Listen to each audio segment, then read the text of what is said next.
मुजम्मिल सोहरवर्दी साहब, क्या लगता है, क्या चौधरी परवेज इलाही और मुस्लिम लीग नून एक हो सकते हैं? और क्या परवेज इलाही साहब इस वक्त किसी और से भी मशवरे ले रहे होंगे?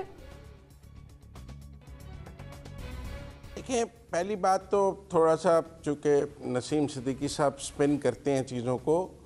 इमरान खान साहब ने इस्लामाबाद जाने का कहा था, सबको पिंडी जमा होकर इस्लामाबाद जाना था और इस्लामाबाद जाने से वो डर गए क्योंकि लोग मौजूद नहीं थे और उन्होंने कहा कि मैं यहाँ से आपको वापस भेज रहा हूँ।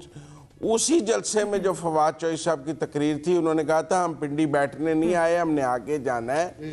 तो लिहाजा कॉल तो देखें जी, 25 मई के बाद भी 25 मई को भी इस्लामाबाद की हुकूमत गिराने की थी और लॉन्ग मार्च में भी इस्लामाबाद की हुकूमत गिराने की थी, जो दोनों अहदाफ ना हासिल हो सके। तो लिहाजा पिंडी की कॉल तो थी नहीं, पिंडी से जमा होकर इस्लामाबाद पर हमला करना था।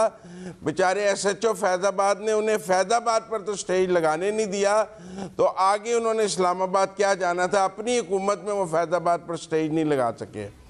फिर इसी तरह अब वो पंजाब और KP की असम्बलियाँ क्यों तोड़ना चाहते हैं?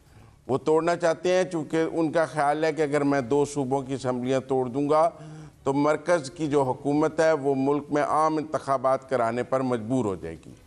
हमें इसलिए जब पिंडी के जलसे में ये ऐलान किया गया तो यही बताया गया कि जब हम लेकिन मुजम्मिल साहब, अगर इन दो असम्बलियों अगर इन दोनों असम्बलियों को तोड़कर दोबारा इंतखाबात होते हैं और फिर अगर खान साहब की हुकूमत आ जाती है अगले 5 साल के लिए, तो फिर तो हुकूमत के लिए परेशानी खड़ी हो गई ना।